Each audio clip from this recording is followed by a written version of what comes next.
Hi, my name is Peggy Oberthier, and I'm a medical intuitive based in Melbourne, Australia. My very special guest today is Gareth Duignam. He had me on his podcast not long ago, and he is a very generous soul who's decided to help return the favor and be a guest on our particular channel. Welcome to the show, Gareth. Peggy, hello. Thank you for having me on your show today. Yeah. I'm so used Amazing. to thanking people for being on my show. I nearly slipped up there. Peggy, thanks for inviting me. Yeah. Happy to be I'm here.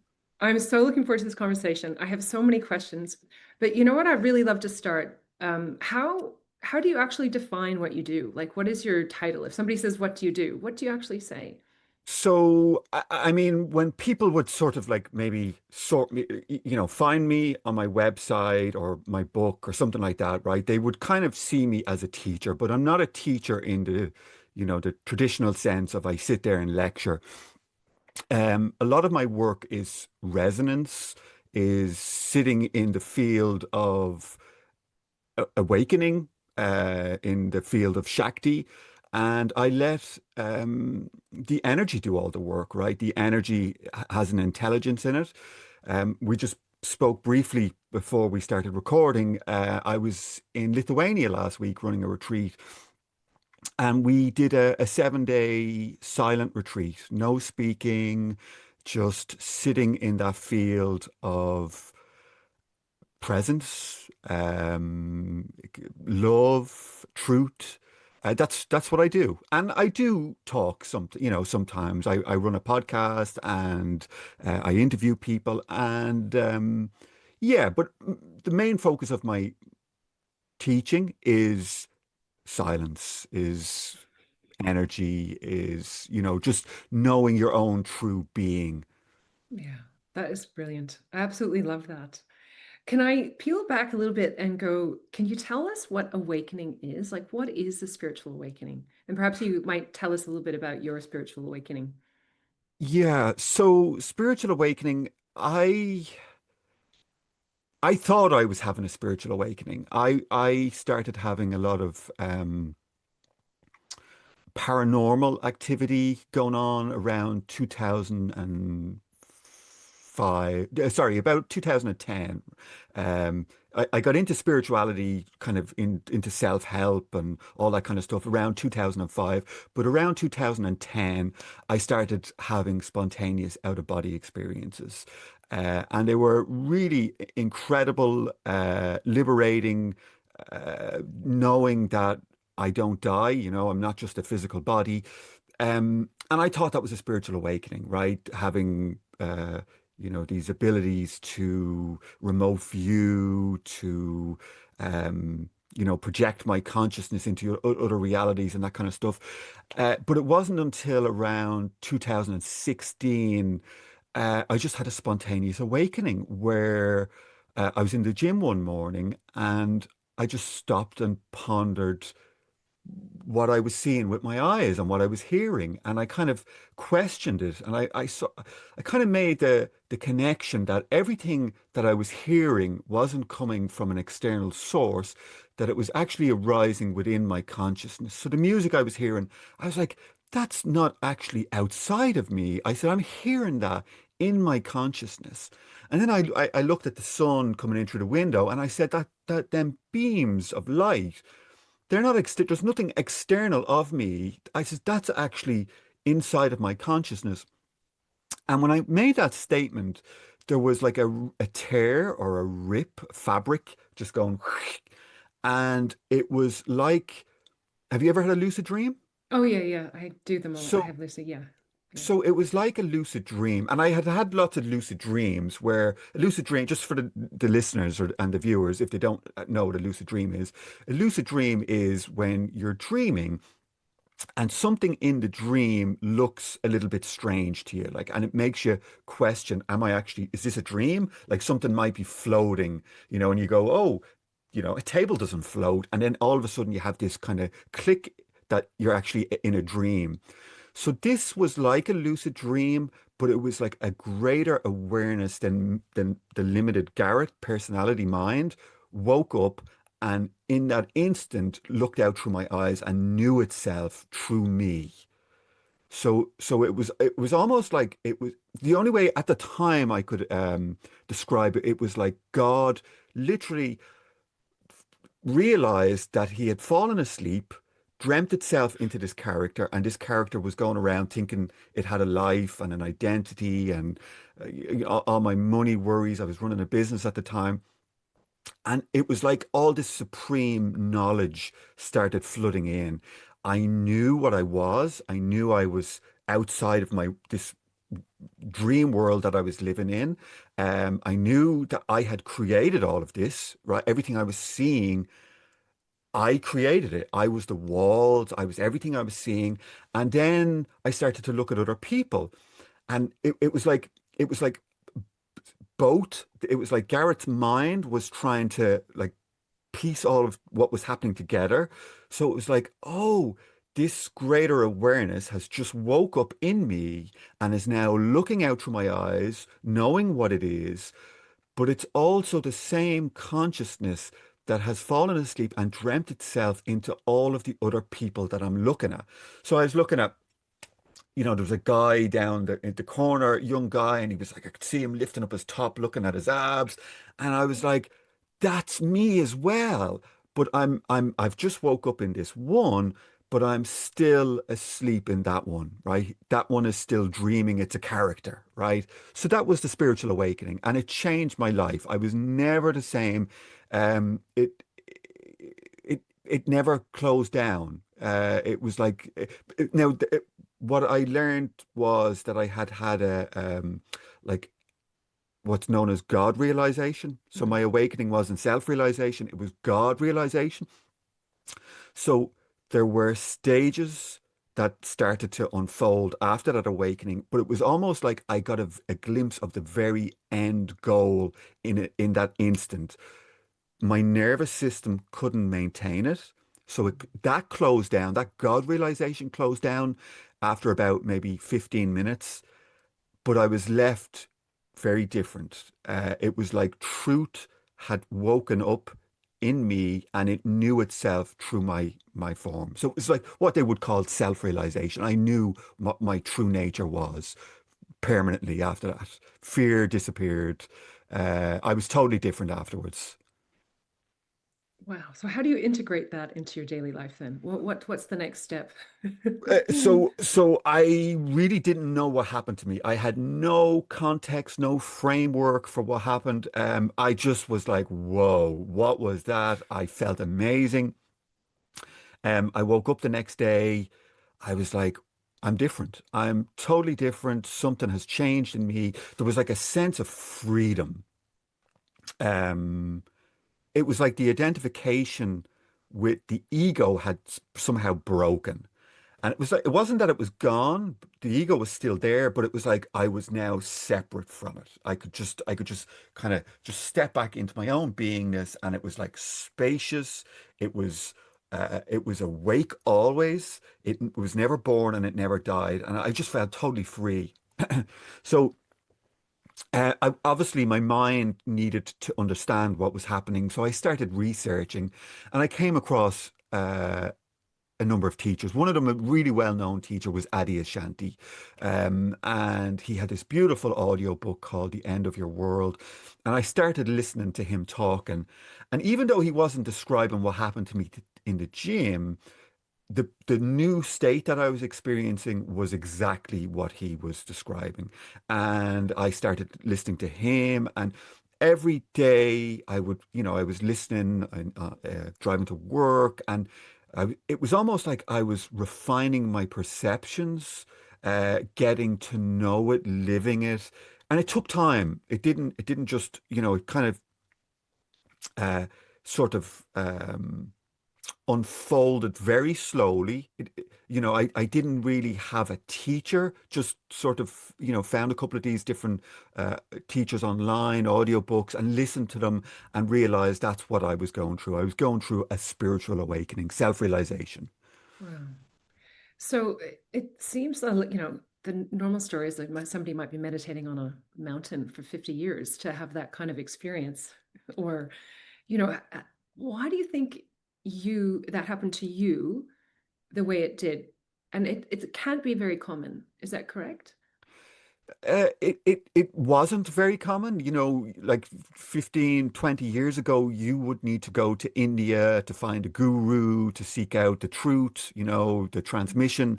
I think now there is a speeding up of spiritual awakening on the planet with the use of technology, Zoom, YouTube. You can sit and receive an energy transmission online, right? You could never do that without the technology because we just couldn't connect to these beings.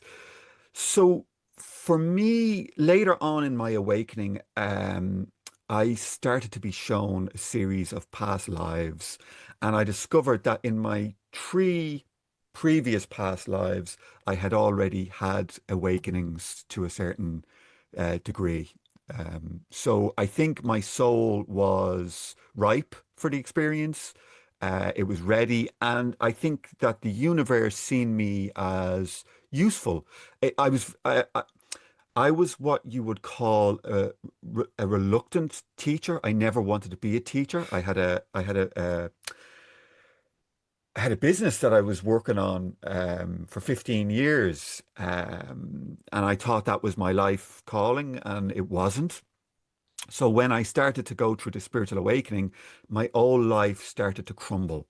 My business, I had retail stores. The retail stores started to, I something in me wasn't the same, and I didn't have that drive anymore to want to succeed in the business world. It was like the ego was just sort of like running out of energy. That was really useful for doing that kind of work. And I sort of just sat there and watched my business crumble for the next 3 years. And I kind of knew, and I kind of had this trusting that something else was coming. Um, but I never wanted to be a teacher. I never wanted to. I'm an introvert. I'm not interested in putting myself out there, talking in front of groups, that kind of stuff. So, but the universe seeing that I had certain qualities that were good for doing this, for doing retreats, and it kind of pushed me into the whole thing. So it's really interesting you talk about the fact that the fear completely stripped away because when I'm working with people, I'm always working with fear and anger and grief. And how is it possible for you to completely strip away fear? And so is there no fear in your body, whatever, at whatsoever now? No. So when I talk about fear, I'm talking about psychological fear, like Yeah, fear of future, fear like, is this going to work out? yeah. This kind of stuff, right? That's not to say if I'm walking in the forest in Lithuania and a wild boar is in front of me that my heart rate's not going to go up and I'm going to try and get out of there.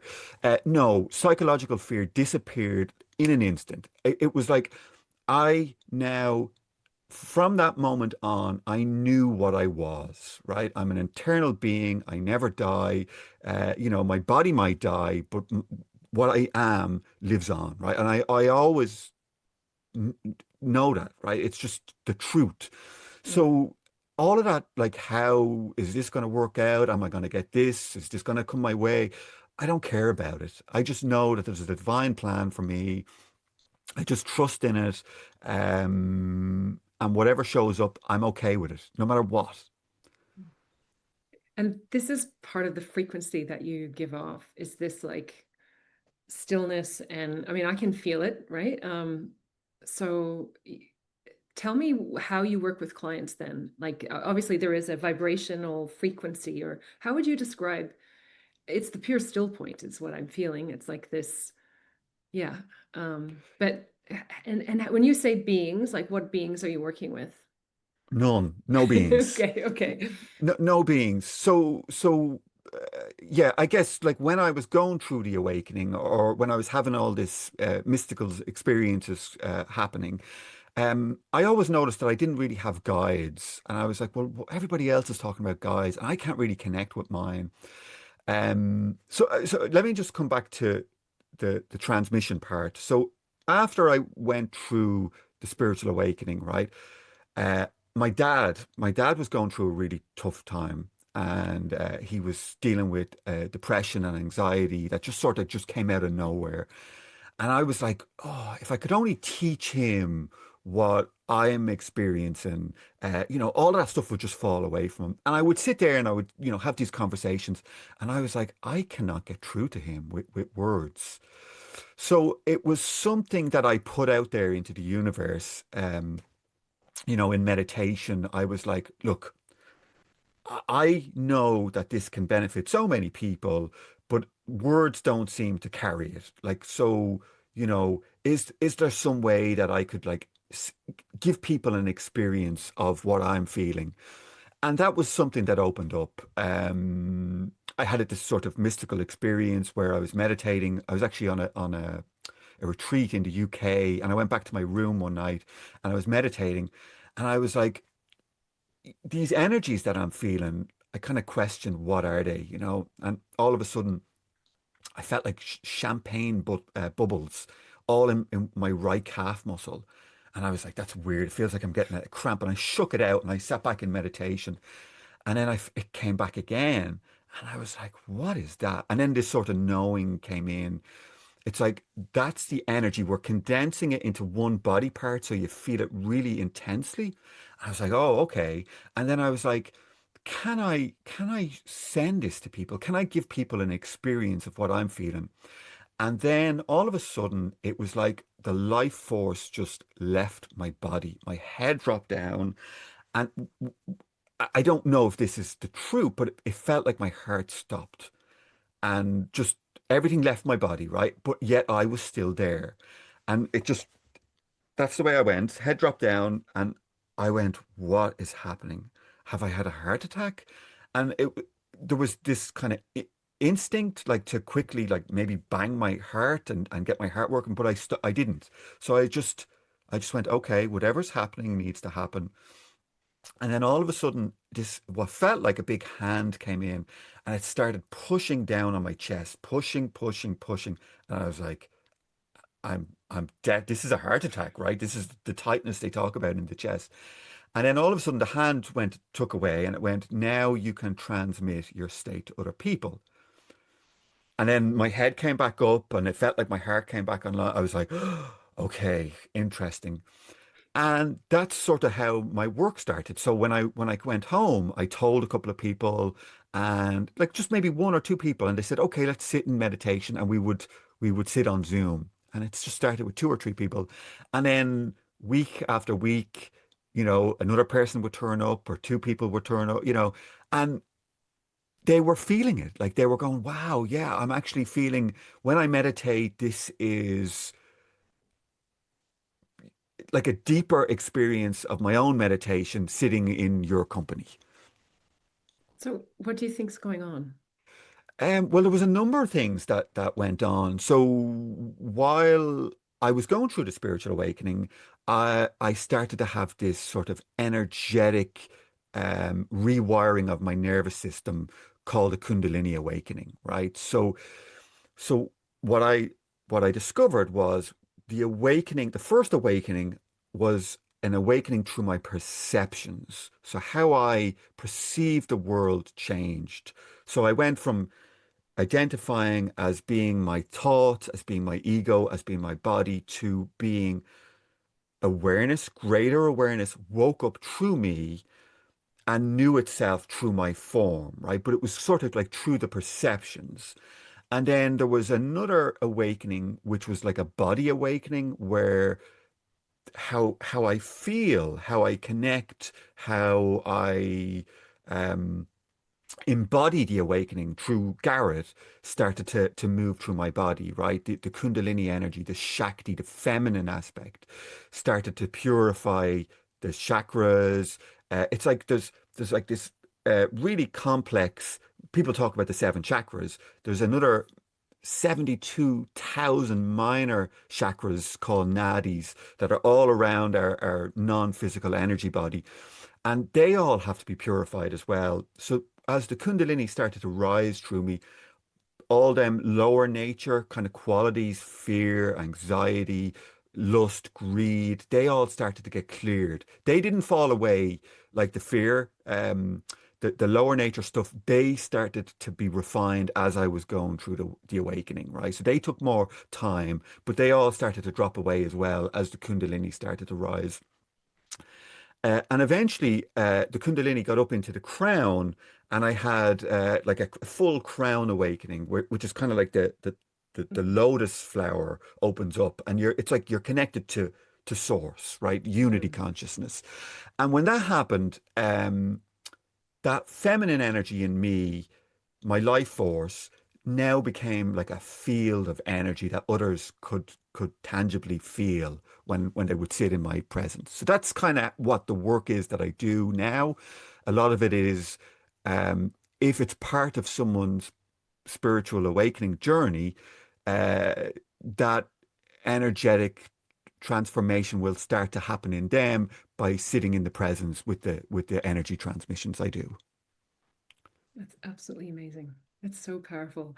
So how do I've had a few clients come and see me and say, "Oh, I really want to have my Kundalini." And how do people know if they're having a real Kundalini experience versus just having somatic experiences?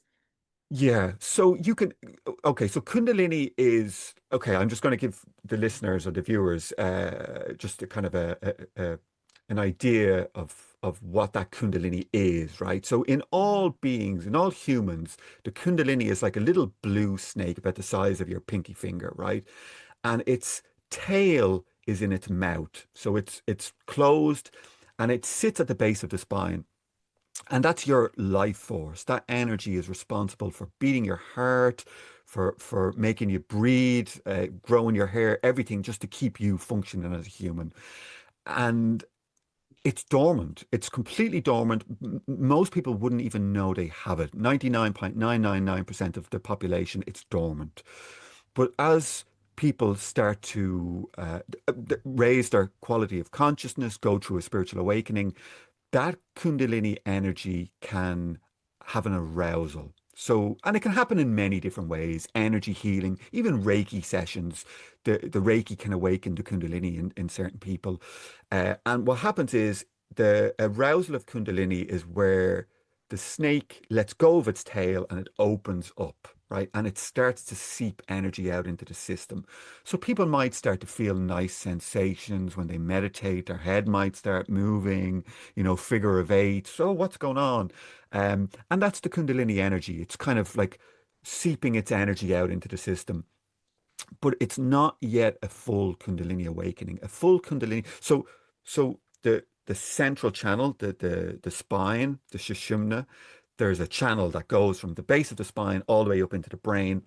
And there are three knots. There's one at the base of the spine, there's one in between the shoulder blades, and one where the spine meets the skull, right? So they're there on purpose. They're there to stop the Kundalini just coming out of its resting place and shooting straight up without doing all the purification work, right? So when the energy that I work with, Shakti or Shakti Pat, the Shakti energy starts to dissolve the knots. So when people come on a retreat with me, I'll give them Shakti Pat, and it's the Shakti energy starts to dissolve that first knot at the base of the spine. So all of a sudden, then that little snake, and the snake is just a metaphor, really, right? It just gives something people a visual to understand. That little snake comes out of it. It's kind of like in a cave, and there's imagine a boulder sitting on top of the cave. So the boulder eventually dissolves. The snake is able to come out of the cave, and what it does is it has this sort of natural knowing of where it's meant to go. It burrs. It actually like digs into the vertebrae and gets into the central channel. And then you have a Kundalini rising. So when the Kundalini is in your spine, you cannot mistake it. It's like somebody has plugged you into a socket, and that energy, it's not doing this always, but like you might wake up in the middle of the night and you will feel like the Night Rider light, right? Going zoom, zoom up and down the spine like this when it's active. So you can't mistake it. So if you're wondering, do I have a Kundalini awakening? You probably don't. Uh, I love because that. you would know. You might have a Kundalini arousal. Yeah. Yeah. Yeah, that's pretty, I love your answer. That is a really, you're very good at explaining that. So is it possible for people to be, what are the blocks to the Kundalini moving? Um, I mean, it's so just not being ready, right? It just uh, like so we talk. It's not like we're all. It's not like anyone is better or more advanced, right? But what I said earlier, right? There are certain souls who have gone through spiritual awakenings in previous lives, right? The, the planet is where we come to incarnate, right, on this planet. There are newer souls who are just coming in. They're having, a couple of life experiences. You have like mid-range souls who have been here, and they're still kind of stuck in the illusion of Maya. And then you have the older souls who are starting to awaken, right? They're kind of moving out of that illusory world, right? They're going through a spiritual awakening. So generally, most of the planet, they're not interested in Kundalini awakening. So I would say, like, if what's blocking it is like you're just not, it's just no ripeness there in the soul. And the people who are interested in Kundalini awakening, it's just their time. It's just they've done the work, they're ready to have it.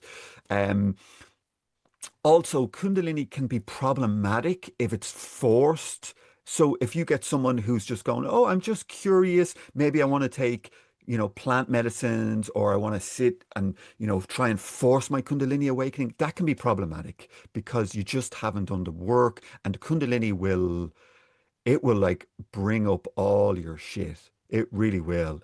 Mhm. So it's really nice to um have people who are ripe, ready, and it's kind of like we're clearing the blockages naturally, and it'll just do what it's supposed to do rather than forcing it. Yeah, I love that. Yeah. And those, I mean, because of your beautiful client, oh, sorry, your beautiful client base and from your podcast have touched with, worked with me, and they're all very advanced spiritually in Yeah. that sense, and the stuff just flies off them. So that's really beautiful. What is the work that you're talking about, though? What's the work? So the work, I mean, so the work is, yeah. So a spiritual awakening doesn't mean that all of a sudden you're totally enlightened, you're totally clear, you're, you know, an angelic being, right? We still have lower nature stuff that's been with us for lifetimes. And the work that we need to do is clearing the lower nature, fear, greed, jealousy, traumas in our systems, all of that kind of stuff. That's stored in the lower three chakras: money, sex, and power. And it's what really binds us to the earth, that density. So you may have a shift in consciousness, right? You may have a spiritual awakening. Are you completely done? Are you enlightened? No, you're never any of them things. It's like it's this work. As long as you're in a human body, you'll have stuff to clear.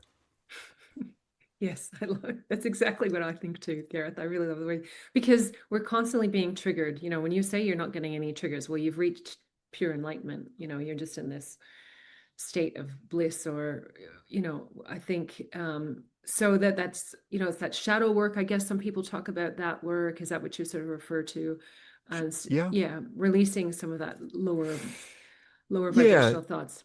So a lot of the times when I do retreats, that's what happens on the retreats, right? So the energy transmissions will happen, and then you'll see people having these somatic reactions, like vocalizing, screaming, releasing, laughing, burping, belching. It's just their stuff is coming up to the surface, right? What's happening is you're bringing light down into someone's system that hasn't, we have darkness, we have shadow, and that shadow is stored. We've pushed it down.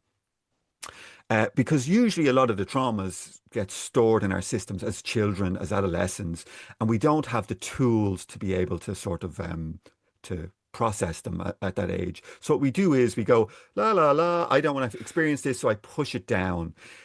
It never goes away. It's still in our systems. And usually what happens as an adult, somebody else will hold up a mirror to to us, right? They'll trigger something in us.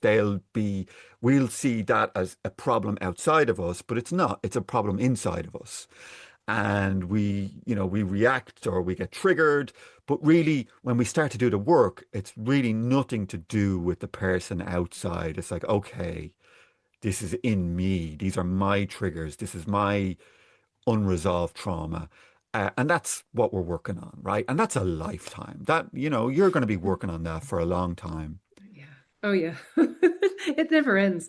And then I work with these clients that, they're trying to shift that stuff and we go deep and I transmute, etc.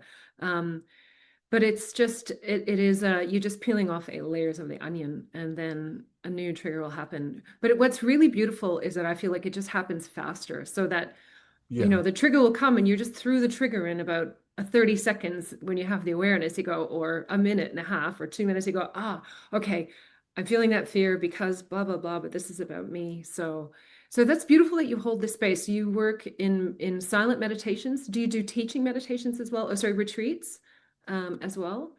Because you're Um, obviously very knowledgeable in having all this information to share well, with some of your, yeah, I guess the what happens is this natural process just starts to unfold in people. So I think everybody has their own unique gifts that are just in them, right? And no two healers or teachers are the same, right? And a lot of people will go, "Oh, I would love to do what you're doing, Garrett." Like, they really want to do and I'm like, "No, no, no, no, no, no.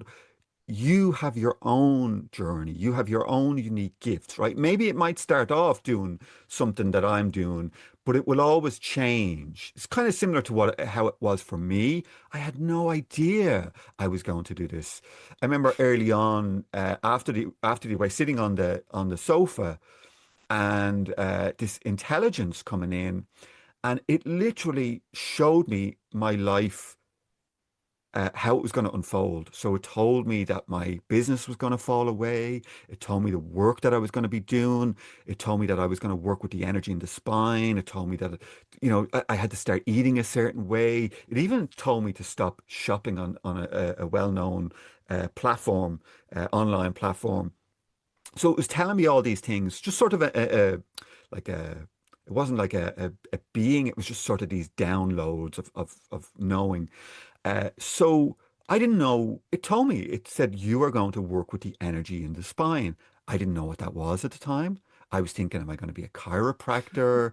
I really didn't know what it was, but yeah, it just unfolded. Yeah, it's sort of like you just have to turn up and just trust that whatever's meant to unfold will unfold the way it's supposed to unfold, not the way we want it to unfold.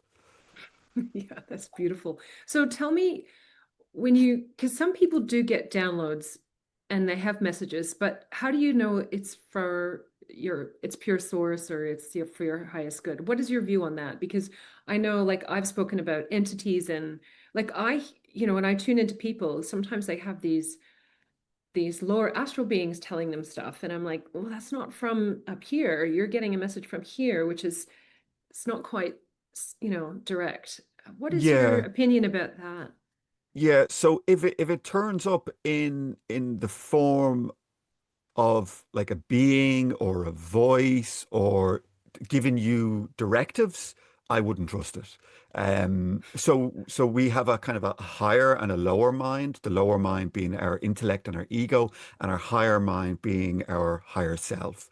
And when we can quiet the lower mind, like so when we start to sit and meditate and know our true selves, right, and get that it's like this interference, that the chatter of the mind, when we can slow that down and quiet that down, then the the higher mind can filter down truth, knowing, and then it's like we have to decipher between the chatter, the mind, or entities, sending us information, and then truth coming down from the higher self. So the higher self just comes in a knowing, just a trusting, and we have to learn how to be able to uh, tr trust it, like take that in, hear it first, but you're not hearing it as a voice, just kind of a knowing, uh, and then just going, okay, rather than go, oh, there's an entity or a being, an astral being telling me this is what I need to do. I need to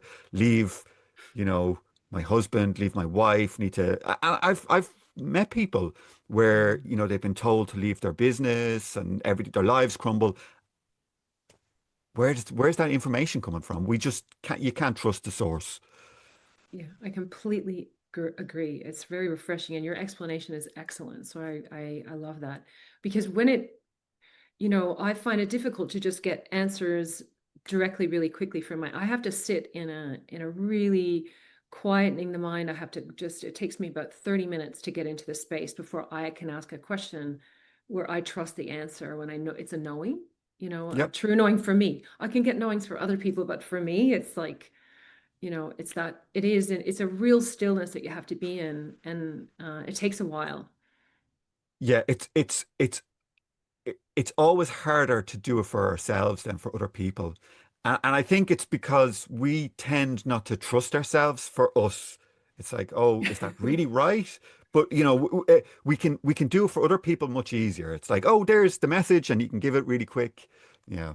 Yeah, I agree. And so how important is it, do you think, for people to have mentors or connect to groups when they're going through this particular experience? So, I mean, I know you've got these amazing group offerings, but you know, what is your philosophy on that around people going through this spiritual awakening and the importance of mentors or groups or yeah. Yeah, so it's really nice to have somebody who has walked that path before you, right? You know, they can see, oh, you know, up here there's a little bend and you know there's a few loose rocks and up, you know, so they can kind of help you to navigate it. Like nobody can do the work for you. Right? You still have to do it. Anything, right? The transmissions, the energy healing, like it's helping you, but you still have to do it.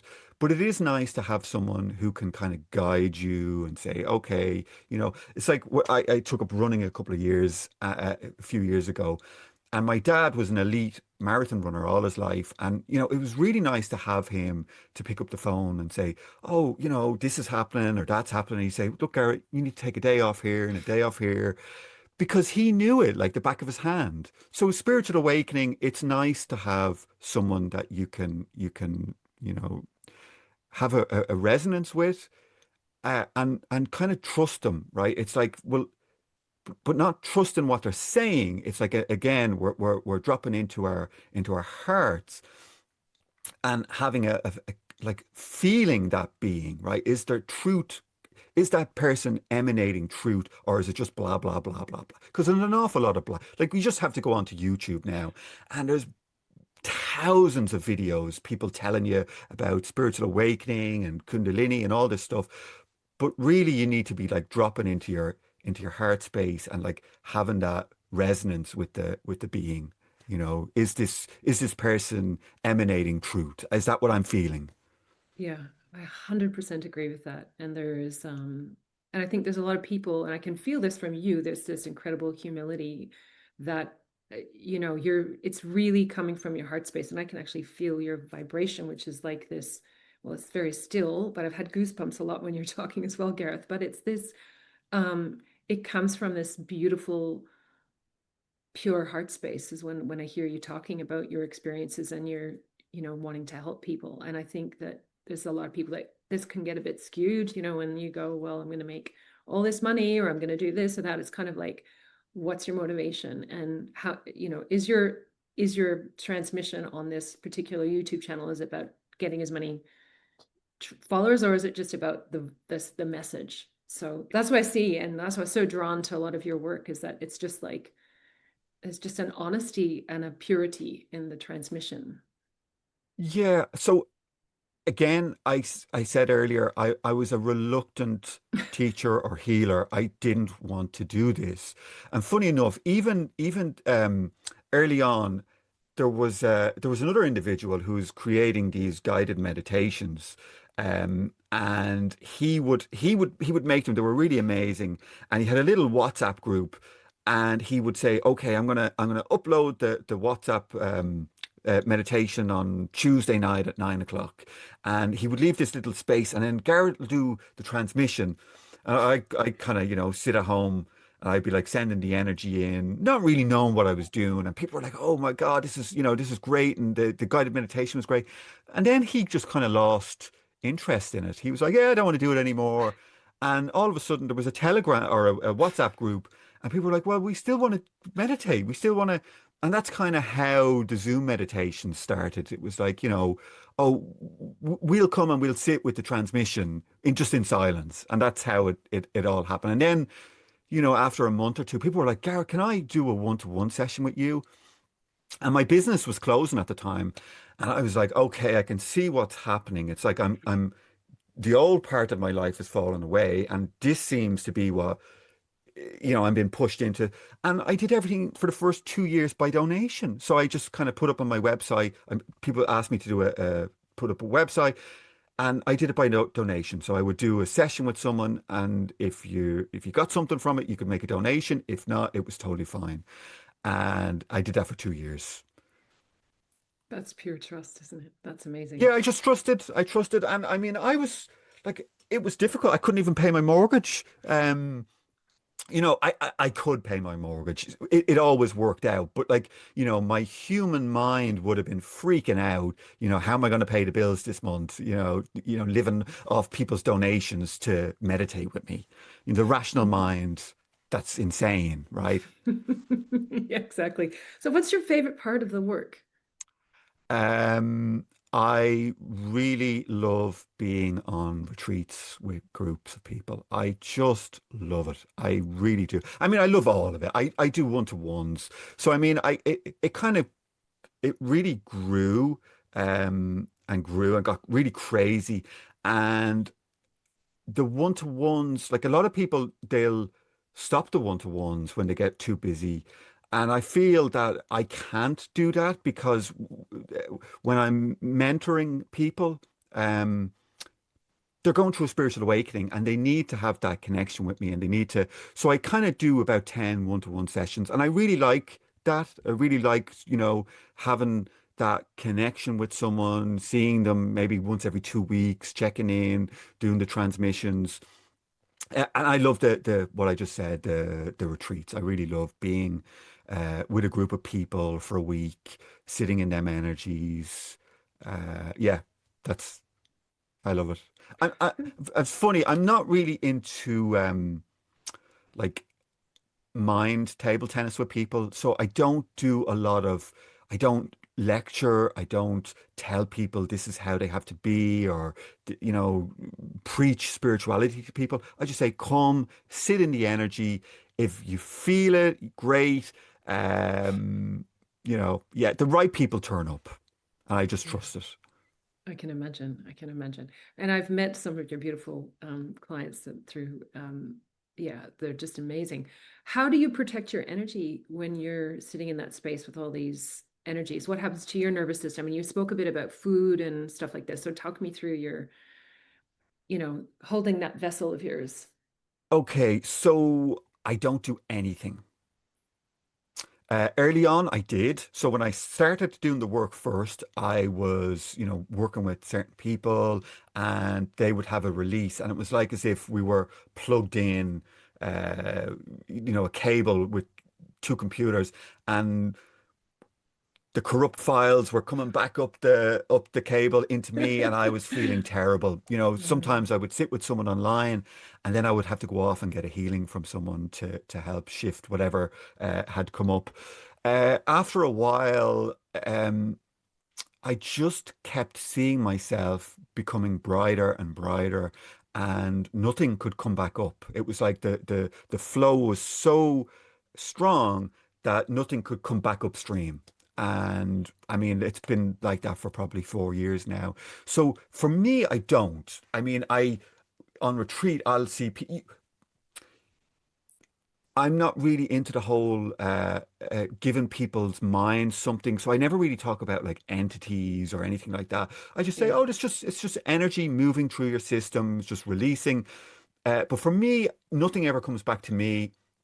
When I'm on a retreat, often what I'll do is I'll protect the space. So I'll say that, I'll kind of put a bubble around the space, and I'll put in a program that only divine energies can enter that bubble. And what I'll do is I'll protect uh, each individual from one another. So I'll put a bubble around everybody, and I'll say that only the divine energies can enter, and their energies can't go out and affect the other participants in the retreat. So yeah, that's my Brilliant. way of protecting them. For me, I don't feel that I do anything or need anything. Nothing sticks anymore. Yeah, that's incredible. And so you don't have to like, I mean, certainly at the start when your nervous system is getting used to the energies, well, what did you experience? In what sense? In Well, set, well, like, because you well, said, I think you did mention something about the having to change. You got messages about your food and your yeah. like, yeah. So what shifted for that? Obviously, it was trying to get your nervous system and your body, your vessel, your avatar, ready to do what it was supposed to do. Yeah, so we have biological bodies, and they are vessels, right? And we, as humans, generally, like, we do a lot of abuse to our bodies, feed it the wrong foods, alcohol, substances, just a lot of not exercising. So for me, everybody's different, and I'll never preach to anybody, this is what you need to do, this is what you need to follow. You need to find that out for yourself, right? But for me, the intelligence told me early on that I needed to stop eating meat. Actually, it told me to stop all animal products, milk, cheese, everything. And it explained to me that the energy in my spine, it showed me the chakras as like water pools, and it was saying that some of them are stagnant and they weren't connecting because of the foods I was eating. So I became vegan for 3 years, then vegetarian, I think, for another 5 years, and then last year I actually started to eat meat again. Um, so it's not that I'm rigorous, or I tell people this is what they have to do, but I don't drink alcohol, I don't do any drugs, I avoid sugar, artificial sweeteners, all that kind of stuff, just out of, that's what my body deserves, right? It doesn't want them things, so I look after it.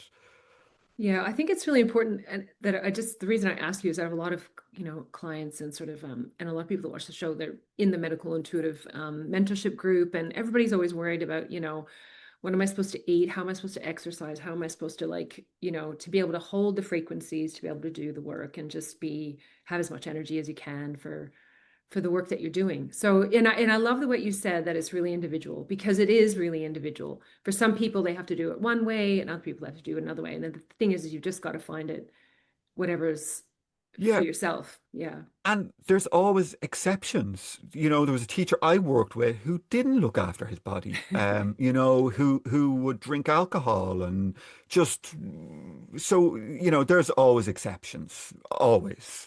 But Yeah. for me, generally, I just think, if you're in a human body, it's nice to have a healthy and functioning, right? Yeah. Exercise, do yoga. All of these things help with the energy, which you kind of hold in them frequencies. It's like your outside reality has, like your, even your house, right? If your house is dirty, and that's a reflection of how you are on the inside. And it's the Mm. same with the body. I think, like, how you are on the inside is reflected in your health and how you eat and all that kind of stuff. And everything works, symbiotically. It's like, for me, it's important. Yeah, it does affect the energy too, the energy flow. I think it 100%. yeah. 100%. Yeah. So tell us a little bit about what you've been your offerings and what do you have coming up and where can people find you and Yeah.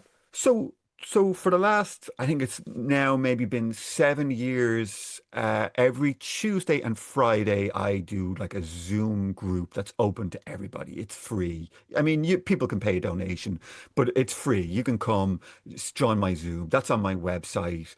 And there's a tab up the top, free Zoom meditations, and anyone can come. That's 9 p.m. UK time.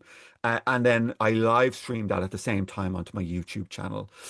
So that's the number one thing that I always say to people.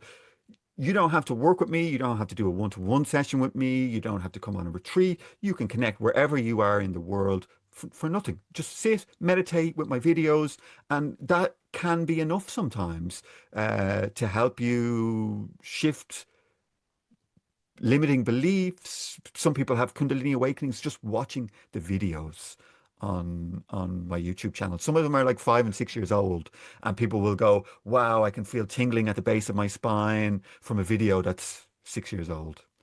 So, yeah, and yeah, so I have a book as well. I wrote a book. If you want to go deeper into my story, that's called "Waking Up from the Dream," and that's on Amazon. And then the retreats. People can look for my Fantastic. retreats. I do them We're kind of, yeah. In the I do some in the US, around Europe.